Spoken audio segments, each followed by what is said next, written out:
we are honored to have with us Rajesh Kumar, who is company secretary and CFA, and who has taken time out of his schedule to join us today. On his profile, he has experience, diverse experience as a company secretary, chartered financial and he holds as various industry focused certificates, especially dedicated to risk management, Sir, depository operations, capital market compliance, financial planning. He has over 15 years of industry experience with this credit, especially in the field of means all of a sudden कोई तबीयत खराब होगी hospital जाना पड़ा, ठीक है ना, या फिर कहीं ऑल ऑफ अ सडन पैसे देने पड़े, यही होगा emergency fund. Mostly emergency fund हम क्यों रखते हैं? मेडिकल रीजंस के कारण, ठीक है ना। तो उसका एक सिंपल सोल्यूशन है, आप इंश्योरेंस ले लो, which is not covered in it. मैं आपको जनरल बता रही हूँ, इमरजेंसी फंड की बजाय चलो थोड़ा रखो, पर आप इंश्योरेंस की तरफ जाओ। टर्म इंश्योरेंस लो मीन्स लाइफ का रिस्क कवर हो गया, और हेल्थ इंश्योरेंस लो मीन्स जो अननेसेसरी आपको अनसर्टेन वे से मेडिकल एक्सपेंसेस स्पेंड करने पड़ेंगे, तो आप एक तरफ से सेटिस्फाइड हो जाओगे कि ठीक है मेरी इंश्योरेंस है। अचानक से 1 लाख 2 लाख भी निकालना पड़ेगा, बिकॉज कंपनी कवर कर लेगी आपका खर्चा। पता ना आपको हेल्थ इंश्योरेंस पता ना, थोड़ा सा अमाउंट देके मैक्सिमम आपको रिस्क कवर मिल जाता है। जितनी यंग एज में करते हो उतना ही बेनिफिशियल है। अभी 18 19 आप 20 में अर्न करना स्टार्ट कर देते हो, आप जब 20 के आसपास हो, 20 या 22 में अर्न करना स्टार्ट करते हो, तो 5 लाख 10 लाख तक का इंश्योरेंस कवर ले लो। 10 लाख वैसे ठीक है, 5 लाख कम है, तो आप कितना पे करोगे? 10,000 या इससे भी कम, बिकॉज एज कम है ना। तो अगर आपको पूरे साल का 10,000 देके 5 लाख तक का रिस्क कवर है, तो बेनिफिशियल है ना, टेंशन फ्री हो गए ना। कि अगर बाई चांस से प्रॉब्लम आ भी जाती है, जैसे आजकल वो गॉल ब्लैडर में स्टोन का इशू बड़ा कॉमन है, ठीक है, यंग गर्ल्स में भी कॉमन है। तो आप अगर हॉस्पिटल किसी को जाना पड़ता है तो वो ऑपरेट होता है, उसका उसके अलावा कोई ऑप्शन ही नहीं है। तो लैप्रोस्कोपी अगर होता है तो उसमें भी नियर अबाउट 1 लाख से 1.5 लाख लग जाता है नॉर्मली, ठीक है। तो वो 1-1.5 लाख इकट्ठा निकालना better go for health insurance. पूरे साल का 10,000 देना means in the month less than 1,000 से भी कम किया ना, अबाउट 800 और 850, तो वो ज्यादा बेटर है या हर महीने उतना फंड निकालना स्पेशल उसके लिए कि अचानक से प्रॉब्लम आ जाएगी तो फिर हमें ये फंड देना पड़ेगा। Better go for health insurance. Life में ये रूल्स याद रखना, सबसे पहले टर्म इंश्योरेंस, उसके बाद हेल्थ इंश्योरेंस, उसके बाद इन्वेस्टमेंट्स। पहले अपने आप को सिक्योर करो फाइनेंशियल टर्म्स में, उसके बाद इन्वेस्टमेंट्स की तरफ जाओ, ओके। चलो गुड, सबने बहुत अच्छा बजट बनाया। अब कितनी बजट डीपीएफ है, प्रोविडेंट फंड ये भी, but D means voluntary provident fund. Means जब आप सैलरीड हो तो आप चाहते हो कि आपका प्रोविडेंट फंड थोड़ा ज़्यादा अमाउंट डिडक्ट हो, विलिंगली जो आप कंट्रीब्यूट करना चाहते हो वो वीपीएफ है, voluntary provident fund. Mutual fund debts में भी आते ही कर डिस्कस होने वाला है। गोल्ड में आप फिजिकल गोल्ड लेते हो, गोल्ड के ईटीएफ्स लेते हो, गोल्ड के बॉन्ड्स लेते हो, सॉवरेन बॉन्ड्स। जब भी पैसा लगाते हो ये 3 चीजें याद रखो। क्या? पहले मेरा पैसा सेफ हो, जहाँ मैं पैसा लगा रही हूँ वो सेफ है। देन लिक्विडिटी, जब भी मुझे पैसा चाहिए वापस मिल जाए। देन रिटर्न्स, और प्रॉपर्टी की बात करें तो नहीं मिलता ना पैसा सेम टाइम वापस। प्रॉपर्टी सेल करना चाहते हैं बट वो बिक ही नहीं पाती है सेम टाइम, तो लिक्विडिटी नहीं है ना। स्टॉक्स के केस में थोड़ा रिस्की है, पर प्रॉपर्टी में लिक्विडिटी नहीं है। एफडी में फिक्स्ड रिटर्न है, पर फिर वो इन्फ्लेशन को बीट नहीं करता, तो सबके अपने अपने प्रॉब्लम कौन जो अभी हम लोगों ने डिस्कस किया। लिक्विडिटीज में स्टॉक्स और म्यूचुअल फंड्स, फिक्स्ड में क्या है? एफडीज और बॉन्ड्स भी है ना एफडीज में। बॉन्ड्स मीन्स पढ़ते हैं ना हम कॉमर्स में, बॉन्ड्स मीन्स बॉन्ड्स और डिबेंचर्स क्या होते हैं? लोन है, बिल्कुल। कंपनीज अगर लोन रेज करती हैं तो वो बॉन्ड्स एंड डिबेंचर्स भी को सर्टिफिकेट्स इशू करती है। इसके बाद आपको क्या मिलता है? रेट ऑफ रिटर्न क्या मिलता है? इंटरेस्ट मिलता है, कूपन रेट मिलता है, क्या मिलता है? जो रेट ऑफ मींस जो इंटरेस्ट रेट मिलता है वो कूपन रेट बोलते हैं बॉन्ड्स के केस में, ओके। देखो अब सब एसेट क्लासेस के ना अपने अपने मेरिट्स और डीमेरिट्स हैं, ठीक है। कैसे? जैसे मैंने बताया कि अगर आप ये सारे कवर इसकी स्कीम होती है नेशनल सेविंग सर्टिफिकेट्स, जिसपे फिक्स्ड रेट ऑफ इंटरेस्ट आता है। ऐसे ही गवर्नमेंट की स्कीम है Sukanya Samriddhi scheme which is for girl child. पता ना आपको? पता ना सुकन्या समृद्धि मिनिमम 250 का इन्वेस्टमेंट करते हैं। When girl child achieves the age of attains the age of 18 तो उसको वो पैसा लमसम या जिस भी पर्पस के लिए, एजुकेशन के लिए, फर्दर मैरिज पर्पस के लिए वो पैसा लमसम उनको मिल जाता है। फिक्स्ड डिपॉजिट अब ऐसा नहीं कि एफडी जो बैंक में होती है, एफडी जो है वो पोस्ट ऑफिस में भी है, कंपनीज की एफडी भी होती है। कंपनीज की एफडी मींस कंपनी के पास भी आप एफडी रख सकते हो, उसमें रेट ऑफ इंटरेस्ट कंपैरेटिवली थोड़ा। म्यूचुअल फंड का जो टॉपिक है वो कल डिस्कस होगा डिटेल में, फिर भी मैं थोड़ा बता देती हूँ। म्यूचुअल फंड मींस जो आप पूल करके पैसा इन्वेस्ट करते हो, ठीक है, पैसा इकट्ठा किया, पैसा आप लगाना चाहते हो स्टॉक मार्केट में, बट नॉलेज नहीं है तो आप पैसा म्यूचुअल फंड कंपनी को देते हो। म्यूचुअल फंड कंपनी आगे आपका पैसा डिफरेंट शेयर्स या स्टॉक में इन्वेस्ट करती है, तो वहाँ से जो रिटर्न्स आती हैं वो अल्टीमेटली आपकी को वापस आती है। इस तरह से म्यूचुअल फंड काम करते हैं। म्यूचुअल फंड में आप इन्वेस्टमेंट लमसम भी कर सकते हो किसी इकट्ठी मिनिमम 5000 से, या आप मंथली भी कर सकते हो। मंथली मीन्स सिर्फ सिस्टमैटिक इन्वेस्टमेंट प्लान जिसको सिर्फ बोलते हैं। पर मंथ मुझे 1000 सेव करना है, 2000 सेव करना है, 3000, तो वो सिर्फ के थ्रू होता है। अब गोल्ड को कैसे लेते हो एज ए इन्वेस्टमेंट? क्या गोल्ड एज ए इन्वेस्टमेंट ठीक है?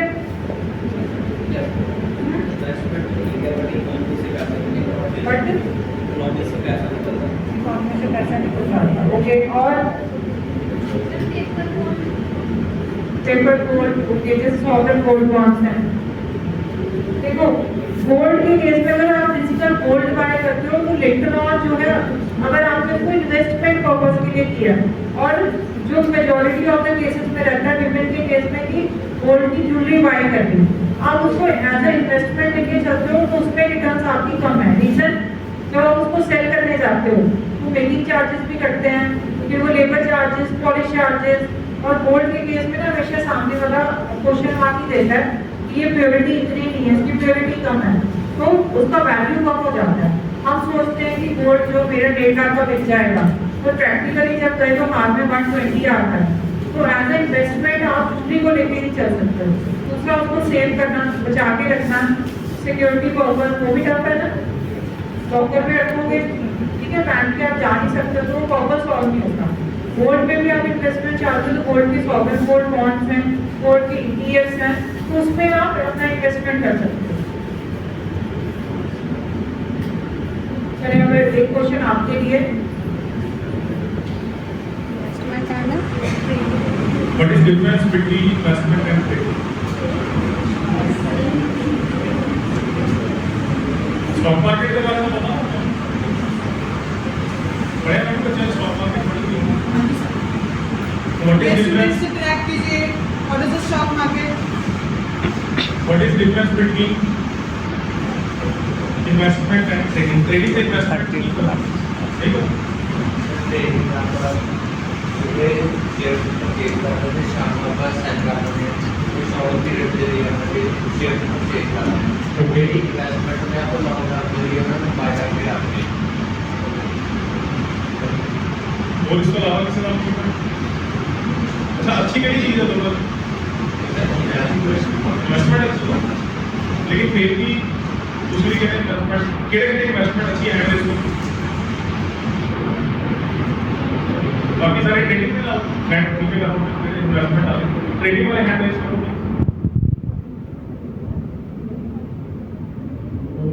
किसी बच्चे ने हैंड रेज किया व्हाई ट्रेडिंग इज गुड क्या है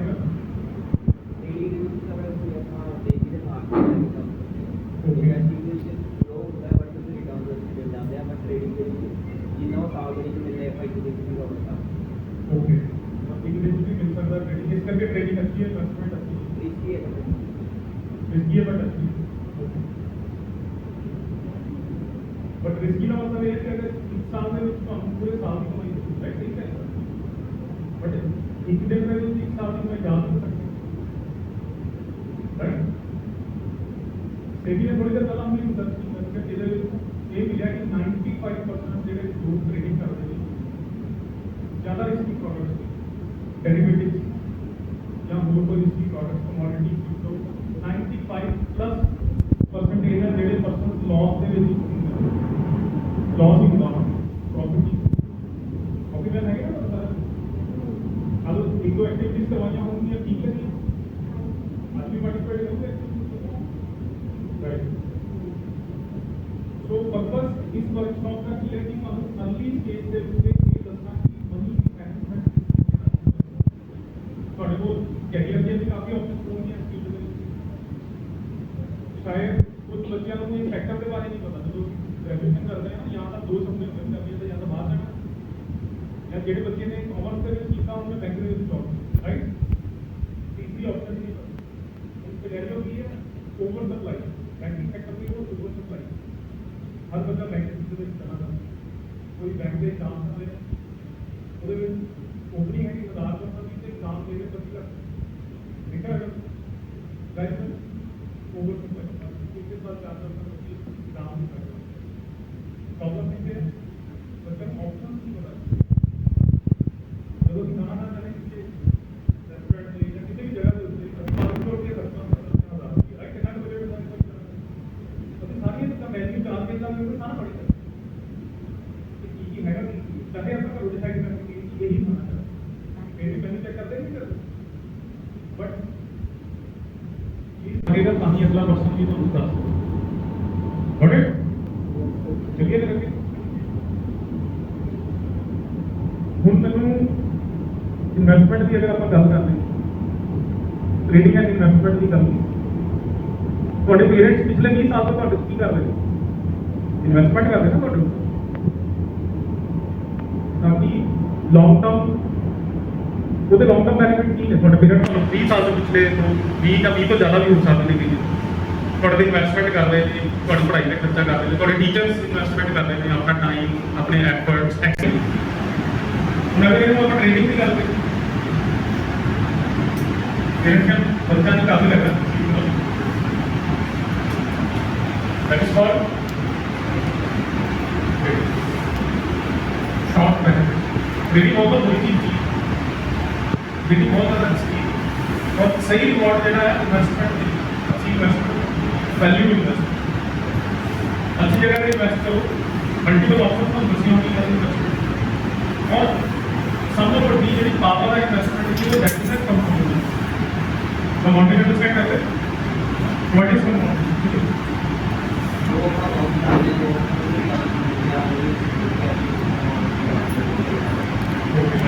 नो गर्ल्स में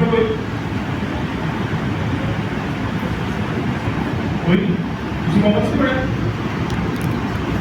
जॉब नहीं कर चलिए कैरियर बनाना है बोलना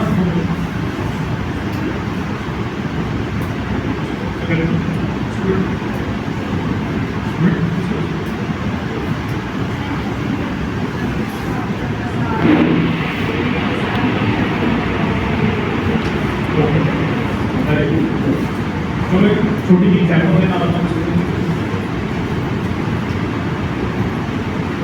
अच्छी अच्छी रिटर्न की ऐसा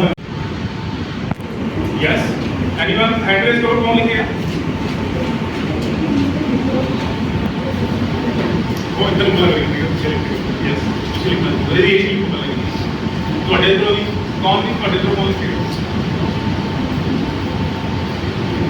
विशाल डॉट ये डब्बे बोलते हैं ये डब्बे बोलते हैं कुछ नहीं सामने करते हैं सिंपल कैलकुलेट सुन डबल का वैसे हो जाए लाख रुपये है उसका 22 एज है ठीक है पहला एक लिखनी है अपना इक्वल ऑफ जब लिखनी है पैसा कितना कर रहे हैं हम 23 ਦੀ ਏਜ ਦੇ ਵਿੱਚ 1 ਲੱਖ ਰੁਪਏ 22 ਸਾਲ ਦੀ ਏਜ ਜਿਹੜੀ ਲੱਖ ਰੁਪਏ ਇਨਵੈਸਟ ਕੀਤਾ 23 ਦੀ ਏਜ ਕਿੰਨੇ ਇਨਵੈਸਟ ਹੋਣਗੇ कितने हो गए बोलो भी ना कोई भी बोल सकता 2 लाख रुपया हो गए एज 23 24 दी एज जो पैसा कितना हो जाएगा दोबारा इन्वेस्ट नहीं करना करता एक बार इन्वेस्ट कर कितने हो गए 4 लाख राइट कितनी एज होगी 24 24 ਦੀ ਏਜ ਕਿੰਨੇ ਹੋ ਗਏ 24 ਦੀ ਏਜ 4 ਲੱਖ ਹੋ ਗਏ 25 ਦੀ ਏਜ 26 कितनी एज होगी 27 की एज कितनी हो जाएगी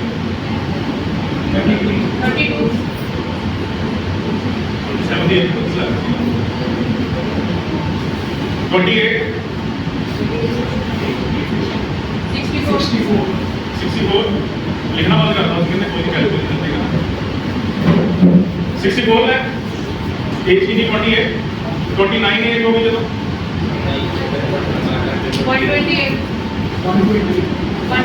1 करोड़ 28 ओके उसके बाद एज की नेक्स्ट कोई नहीं अगला सर 30 मुझे लिख देगा ना याद पूछ ले उन कितने पैसे हो गए 2 करोड़ 56 लाख ਤੁਹਾਡੇ ਵਰਗੇ ਬੰਦੇ ਦਾ ਹਜੇ ਕਈ ਸੈਟਲ ਹੀ ਹੋਏ ਹੋਣਗੇ ਦੇਖੋ ਨੇ 2 ਕਰੋੜ ਕੁਝ ਕਮਾ ਵੀ ਲਿਆ ਬਿਕੋਜ਼ ਆਫ सिर्फ 1 लाख रुपए इन्वेस्ट करता है 1 लाख ही इन्वेस्ट किया तो होता नहीं लिखा अभी बोलो this is not examination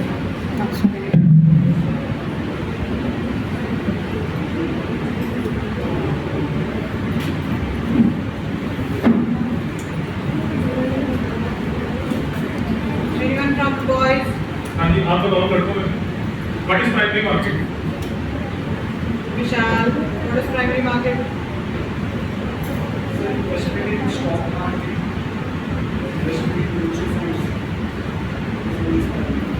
this is what primary market final year student BBA BCom MBA finance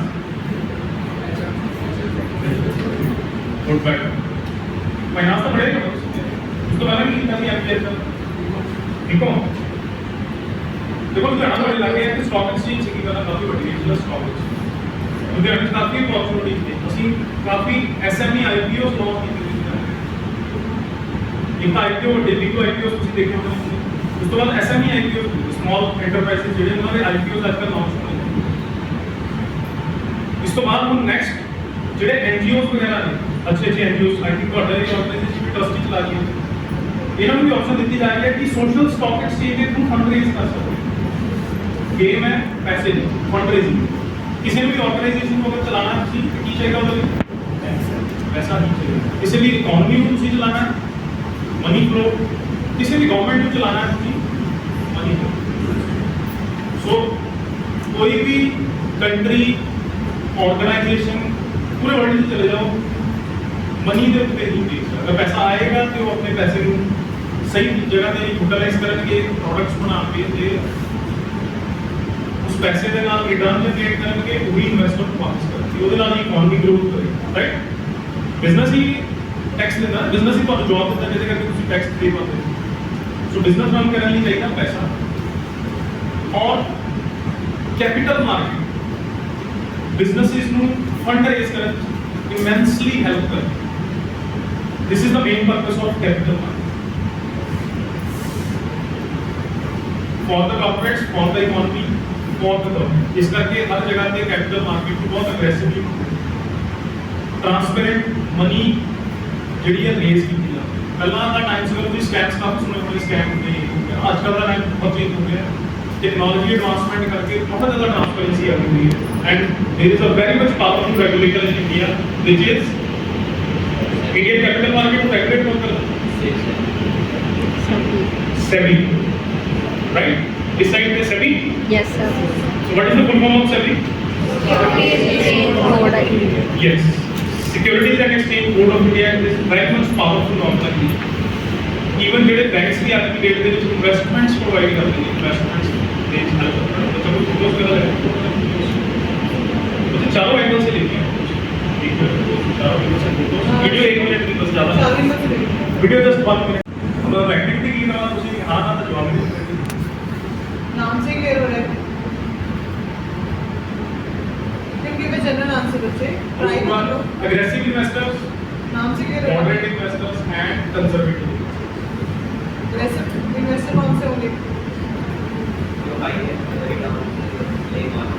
high income के लिए एक्सपेक्ट करते हैं चलो इतना के ग्रुप में होता है एग्रेसिव इन्वेस्टर राइट बीच वाला ग्रुप जो है वो मॉडरेट और इधर वाला कंजर्वेटिव पता फर्क पता है कि नहीं पता, पूछो ना किसी को तो।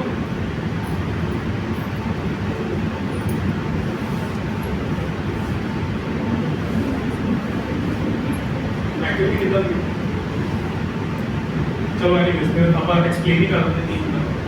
एग्रेसिव इन्वेस्टर वो होते हैं जो एग्रेसिवली इन्वेस्टमेंट जनरली नाम तो पता लगता है कि ज्यादा रिस्क लेने की रेडी लेते हैं, they are aggressive investors. Moderate हाँ हम ही रखते हैं कि रिस्क लेना, बट इतना ज्यादा भी नहीं लेना कि सारे पैसे स्टेक पे लगा दूं। एंड कंजर्वेटिव रिस्क लेना पसंद ही नहीं करते। So those who are conservative investors वो प्रेफर करते हैं कि फिक्स्ड इनकम प्रोडक्ट्स पे जो ज्यादा पैसा नहीं। ये सिर्फ कोई पर्सनल डेवलपमेंट नहीं है। अगर ਤੁਸੀਂ ਕੱਲ ਨੂੰ ਸੋਚਦੇ हैं किसी कंपनी के ਵਿੱਚ ਅੱਛੀ ਪੋਜੀਸ਼ਨ ਤੇ ਜਾਣਾ ਹੈ, ਜਿਹੜੇ ਮਾਲਿਕ ਆ ਕੰਪਨੀ ਦੇ ਜਿਹੜੇ ਓਨਰਸ ਆ ਉਹਨਾਂ ਨੂੰ ਸਿਰਫ ਤੇ ਸਿਰਫ ਪੈਸੇ ਦੀ ਬਾਤ ਸਮਝਦੇ ਨੇ। ਜਿਹੜਾ ਕੋਈ ਉਹਦੇ ਚਾਰ ਪੈਸੇ ਬਚਾਉਣ ਦੀ ਸਲਾਹ ਦਿੰਦਾ ਉਹਨਾਂ ਦੀ ਟੌਪ ਪ੍ਰਾਇੋਰਟੀ। अगर वो कंजर्वेटिव इन्वेस्टर्स ने उन्होंने कुछ मॉडरेटली दस सकते नहीं सर रिस्क घट है लेकिन पैसा लगाओ तो चार पैसे बात करते हैं उन्होंने प्रॉफिट बहुत नहीं। मैं अपना एक एग्जांपल दसता था,